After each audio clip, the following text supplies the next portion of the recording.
Good evening, and welcome to From Inside with tonight. It's Kevin Simonson and Dr. Sal Benanti. I am again stepping to and fro between the control room and the basement here, where I happen to be today. And tonight we are doing a just a little talk expose on dialogue. Dialogue, as it is used at the Center for Optimum Living, has been used for many, many years. We may discuss, we may touch on what dialogue is, what it's not, what it can result in, what it may not result in. But the center has been running what we've called dialogue groups for probably over 30 years now, I believe. And Dr. Benanti started this when he came out from New York City, and they have been very successful. Many people have been in dialogue groups for decades. Some come in, some go out. But I will let him describe this further, and I'll attend to some details, and we'll be with you. So just as Kevin was saying, the gifts of dialogue, in a sense, are varied for different people because it's what you attend to and receive from a dialogue process. For example, tonight, Kevin and I enter this dialogue without knowing where exactly we're going to be going with it, other than into a dialogue. And so what is a dialogue? Well, a dialogue is what brings people together. In a sense, it fills the gap between our separateness and our individuality and our automatic behavior. Hey, how are you? Good. How are you doing? Without settling down deeper to the reality of the question. So how are you? And one then may begin at one level, and as we continue on, as typically happens in the openness of a dialogue, you begin to hear things coming through you and through other people. And it is not, this is the thing I have to remember. It is, wow, that brings up an insight. Now I understand something a little bit better because of what the other has said, which is either in contrast or parallels what it is that I'm experiencing or seeing in my own life. Today, with our pandemic and our routines all out of whack, those things that bring order and balance to our lives, we're all dealing with a bit of extra movement, let's say, in the ground, upon the ground upon which we stand. And in the highest points of stress and tension, we go into ego, which makes us feel very alone. Whereas to learn to find the center point within that, so that they're out on the periphery more and you're standing on more solid ground, that can only come through dialogue, or that can only come through connection with other people. It's in isolation that we suffer. The days of old, you get exiled. Today, you put solitary confinement. Or when you're in high school, you get the cold shoulder.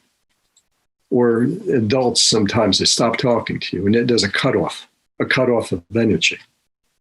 Sometimes it's good because you can replace it with some real positive energy. And other times you're the one that has to say, I have to stop this debate here. Ego, who's right, who's wrong, because we yearn for, it's in our nature to seek and to find dialogue in between the two people, which fills the gap that otherwise exists with who we truly are, connected interpersonal human beings. Mm-hmm. You said fill the gap, and I'm thinking of the triumph of communication as we as a species have developed it by hook or by crook. I mean, if you really consider what we do, I mean, it's quite fraught. I mean, usually I will, maybe sit 6 feet from you, and I will get a thought in my mind, and then I will form that into shapes with my mouth and send these rarefactions and compressions across the chasm. And then they will hit your eardrums. And at that point, I will expect that, oh, well, Sal will get in his head exactly what was in my head. Right. Right. And it's the difference, it's the difference when it doesn't end up that way. It causes a lot of difficulty. And these days, of course, with the pandemic right now, we're doing this. And I am looking at a luminous screen of tiny little pixels with the shape of my dear friend Sal. And yet I yearn for the connection so deeply that this is you. I'm sitting here right now with you. My gaze is narrowed. Right. The periphery has fallen behind. Right. And I'm hanging on your every word. But when I'm hanging on your every word, it's not exactly what you say in dialogue. It's really what it begins to bring up in me. Exactly. As we always say in our dialogue groups, that's what you need to listen for. Mm-hmm. Listen for what's resonating with you. Yeah. Mm-hmm. Because when it's resonating with you and you listen to that, it puts your awareness opens to what is coming up from within you. Mm-hmm. And from inside comes the wisdom that you need. Yeah. It's not my wisdom or your wisdom or anyone else's wisdom. It's the wisdom that arises in you, which is your own view, your own experience of the world. You just said, getting what's in my head over to your head. Yeah. I mean, if it were only the heads, but we got our hearts, and in our own heads, we have the associations we bring to different words. Yes. If I say sunset and you think sunset, my reference is the sunsets I've seen, which may be different from the ones you've seen. Or maybe you're a kind of person who's never seen a sunset or noticed it. Mm-hmm. Or if I say climbing a mountain, and I know you have far more experience in that type of thing than I do, there's a different idea or sensation of it. Yes. So, but is there something that was within one person and another that resonates enough that there's less of a sense of two separate people and more of a sense of like a oneness? Right. And the next day you talk about it and you don't remember exactly what you talked about, but all it's saying, boy, that was great. That was wonderful. And as often when people who have been in our dialogue groups, when they leave, they always say, boy, I feel so much better. And yes. Why? Because we've touched each other's heart and soul in a place of safety. We're not really discussing, we're not debating, we're not coercing, because we're not taking things apart into their elements. So if I look outside myself and I have to, again, as I said before, my immediate expectation is like, oh, my idea is going to be, now it's going to be Sal's idea. Right. Well, it's not quite the point, because there are millions of ways to interpret ideas out there in the world, but there are millions of ways to experience a relationship which is not an analysis. There are millions of ways you can interpret what I just said, and that is what I'm interested in the interpretation, not the detail. And as you say, it's not an analysis. Yeah. It's a synthesis. Mm-hmm. It's you have your thesis and your antithesis, or one individual and another individual, and the goal is not to win or dominate, which is ego. Right. It's to find this common ground, find a center of common ground that synthesizes. Mm-hmm. I mean, on a global scale, that's kind of what we're all hoping for: more synthesization, more of a oneness, connectedness, commonality, do unto others, and yet our cultures are in flux right now. Hopefully, all the fault lines are being exposed. All of them. More fault lines are being exposed, and we're able to do more to sort of help create better balance. If I enter a dialogue and I'm exhausted and I'm tired and I'm stressed and in ego, it's going to be pretty tough to have an open heart and mind to be speaking to. So the how do we enter dialogue always begins with bringing yourself to a place of openness, as much as possible, clearing the distractions, as much as possible, being present. People take courses and read books about being present, to be here, to be now.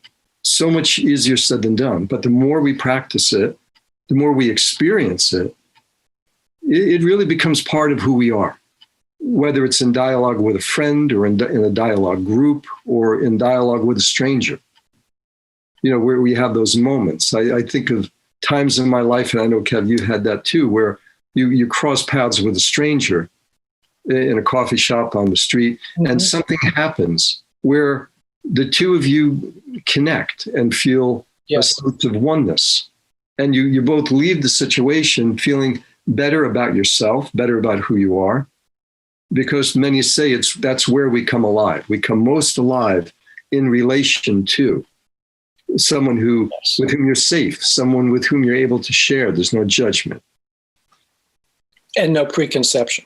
And no preconception, no agenda. No preconception. Right.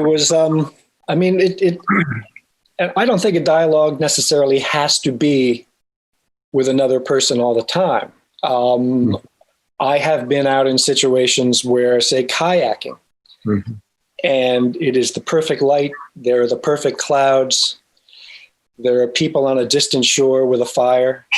I did have an experience like this. I know it's hard to really relate, but everything came together: the air, the water, the light, the clouds, the people. It could have been. It could have been at any time in the history of humankind.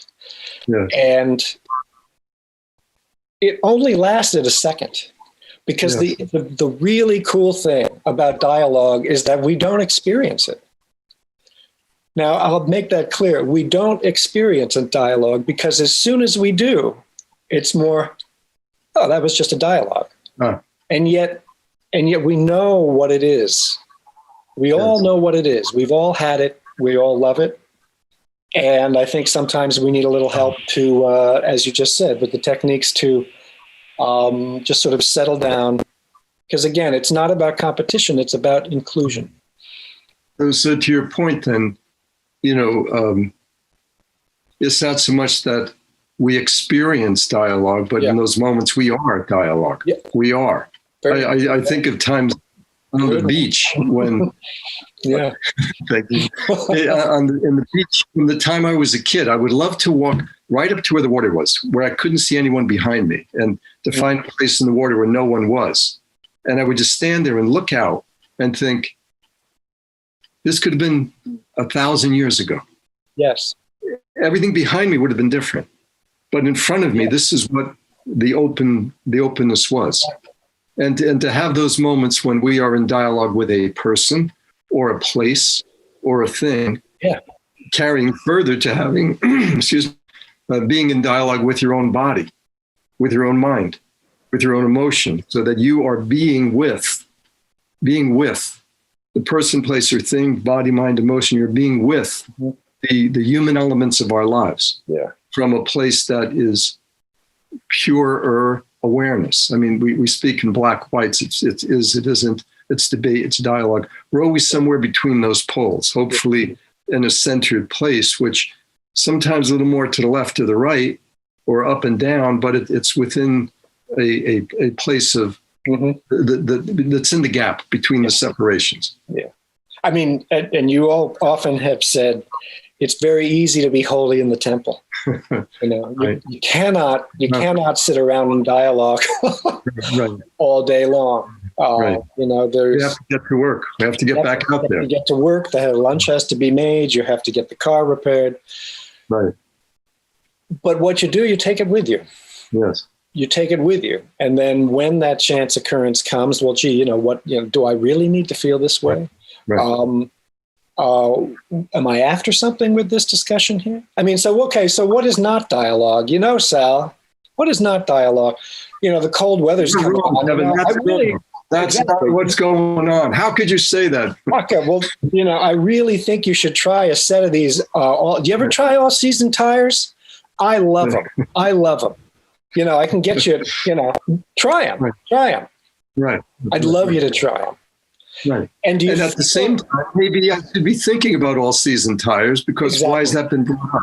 Is there anything I should think about with that? I'm not going to buy this from this guy. No. But, maybe I should think about it, and I'm thinking about it, and I find it's drifting off. So I'm going to let that go and kind of look for something else that might resonate with feeling like this is the right thing to do. Mm-hmm. And to hold it lightly and loosely. If there can't be some joy and some humor and some, kidding around within your life, then hold everything loosely, knowing you perceive things differently. You've had different experiences than I. Your present situation is different than I. Genetically, you're different. Your mood might be different. So how can we kind of move through these differences down to some common ground? Yeah, and how flat the world would be if we were all exactly the same. I couldn't take it. One of me is enough for me. No, really. I mean, that is why, that's where there's the landscape. Because as I was talking with someone today, we were just talking about this very subject. And what came up is that the narrow view, because we're talking about business versus life. And the narrow view, getting back to competition versus inclusion, the narrow view is almost a view of ego. And what we know about that is really has very little imagination. I want you to try all season tires. Well, maybe you don't even have a car. Why don't you have a car? What do you get out of not having a car? Tell me more about that. Right. That's manipulation. That's not dialogue. That's not two people saying, let's come into some commonality here. It's, I have an agenda and here's what I need to do. And I have to get you to see it and think it and do it this way. Yes, ego. There was a wonderful researcher years ago. I mentioned him in one of the other from insides that we did, excuse me, by the name of Lester Femi. Mm-hmm. And he developed a system called open focus. And what he found using biofeedback equipment was that when we are stressed, we go into a very narrow focus. The walls come in, we're looking through a tube, and that's the world. Yeah. And when we are in an open focus, we still see the dot of the bullseye, but we also see all the other stripes on the bullseye, on the target, and we even see around the target. When you're in a narrow focus, you're seeing only that black part. And in stress, that's what happens. And we live in a culture that encourages that by, well, you should know. There's the best one, the right one. That, and cutting us off from the creative variables that exist when we go into a more open focus. We've talked about roles before, that in the beginning, we take on a role. And we take on the size and shape given to us. You're the athlete, you're the pretty one, you're the smart one, you're the good one, you're the bad one, you're the dumb one, you never listen, whatever. So we take the role, and at some point, if there's some gumption alive, you start to play with it a little bit. And now you're taking it to the level of now you are more present in dialogue with your own outer self, and ultimately recognizing the process as we teach it at the center, where you're then able to create a role for yourself. Yeah. It's still appropriate to the context you're in, but now it has a lot more liberation and freedom and creativity to what you're doing to shape or reshape or contribute to the shaping. That's probably a better way to say it.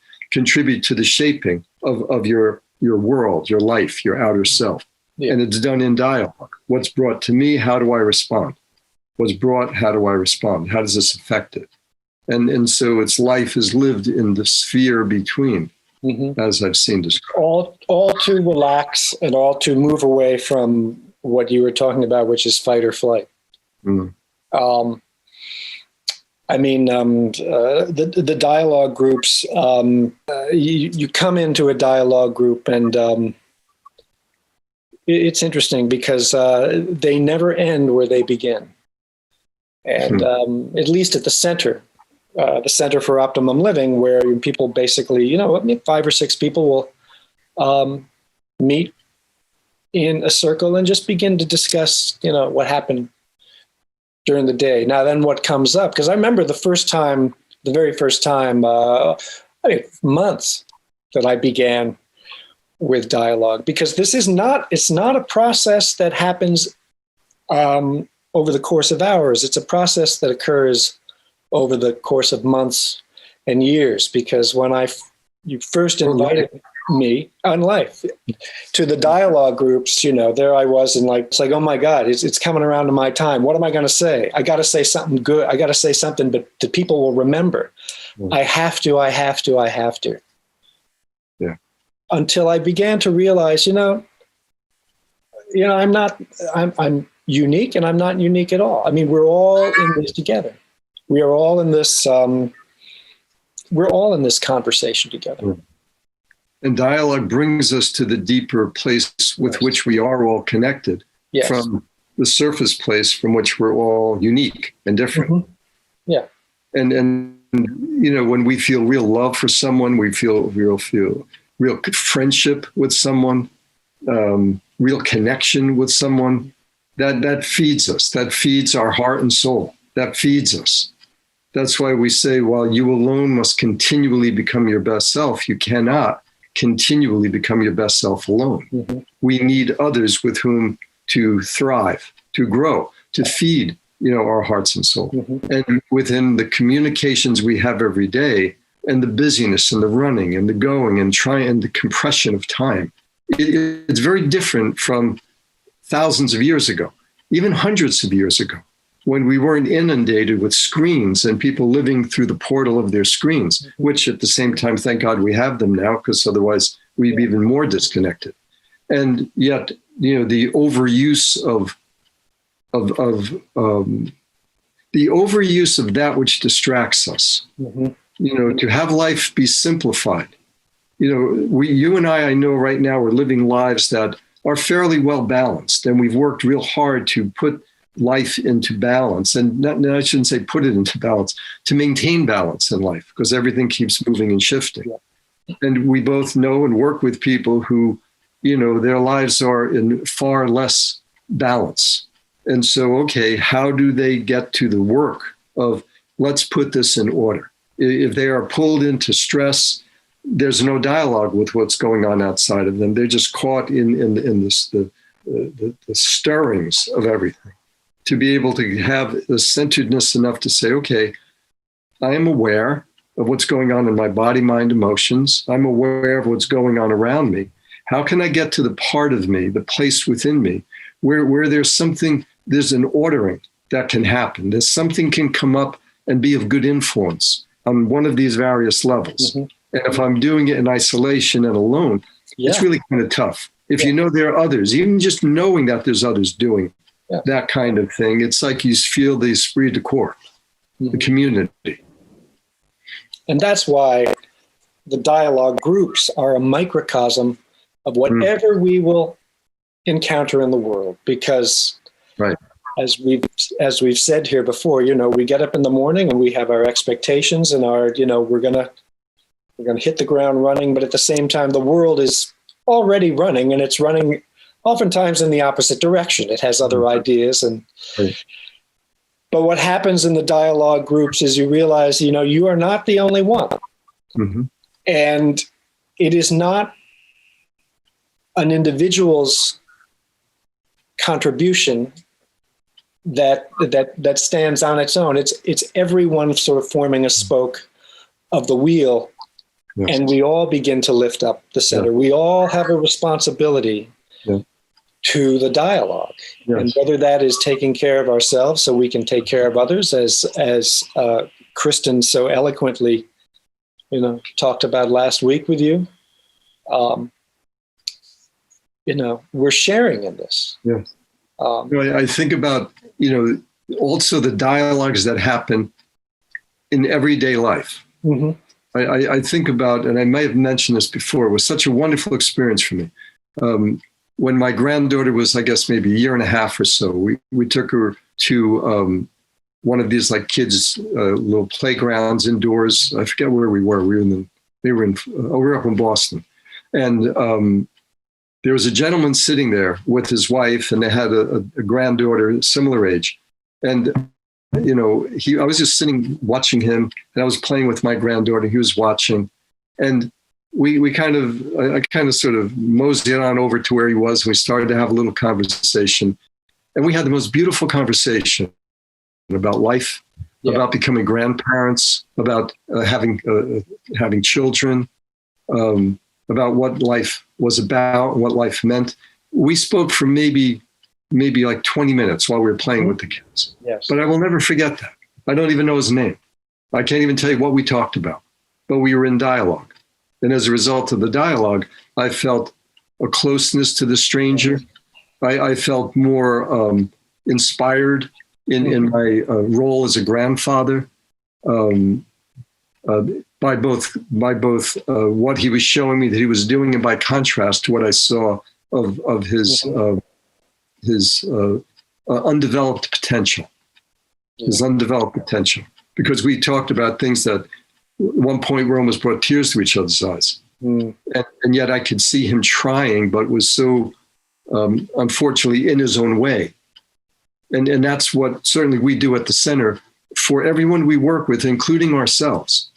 How do we enable each of us who work together and everyone who we work with to continually do that work of coming through? Even though we only see them an hour a week, or in dialogue, it's once every 3 weeks, which, by the way, for those who are watching who have been with our dialogues, we are going to be restarting again within hopefully the next 4 or 5 weeks, few things to work out. And as Kevin mentioned before, we purposefully keep the dialogue groups small. And, if anyone who is watching is interested in coming into a dialogue group, if you email the center or call the front desk and leave your address, we will send you some information and registration form and so on and so forth. But the idea of dialogue is that it's not something that just happens in a formal setting or an informal setting. Dialogue is a way of life, if you will. And we could just as easily take the word dialogue away and say living in the present is a way of life, or being mindful is a way of life, or being conscious is a way of life, or being a good person is a way of life, or being a spiritually centered person, or an evolved person, or a self-actualized person. We purposefully use words and terms very loosely and lightly so that you can find your terms, your way, words that describe your experience that you're experiencing on that deeper level. Not the ego level, because that's usually about justification. I'm right, you're wrong. It should be this, it should be that. It's what causes the internal struggle. And when we come to a deeper place of being, we accept, nothing's perfect. There's always things shifting, changing. Things don't always go my way. I thought I was going to do this. And again, we always use the analogy of going down a river. I thought it was going to curve into a nice open pond-like area, and there's rapids here. So how do we learn to navigate our ships? So Kev, as we come to the end of our time, anything more you'd like to add, or do you feel like there's anything that some of our viewers might be wondering about? I just have to say, there was one night, you were talking about the person you met. There was one night out in Bethlehem, Pennsylvania. I was leaving a little folk club called Godfrey Daniels out there. It was the middle of the winter. It was terrible weather, but I've always loved. I followed what was calling me. And that was, just take a look at the coke works on the way out, because that is when they were still making steel. And at night out in Bethlehem, Pennsylvania, they would take the slag and push it over a hillside. And it was glowing like fire and brimstone of the deepest, darkest depths. And there was a little store there called like Eddie's Coke Works Lunch. Was all closed. And there was a man in a booth, a security guard. So I couldn't drive in. He just asked, what are you doing? And I told him where I was coming from. And somehow we got into, at that time, I thought it was a conversation. But he was working for years for the steel mill, and he just put his son into college, and he was so proud, and his son was going to be an engineer. And I get the chills thinking about that conversation right now, because it has uplifted me for decades now. Yeah, I can only imagine how good that felt for him. Yes. Tell his story to someone who really heard it. In the middle of the night. Validated the reality of it in the middle of the night. Exactly. Yeah. So it's not, it's not a technique. Right. It's an experience, and it's not even an experience. It's being. Yes. It's being part of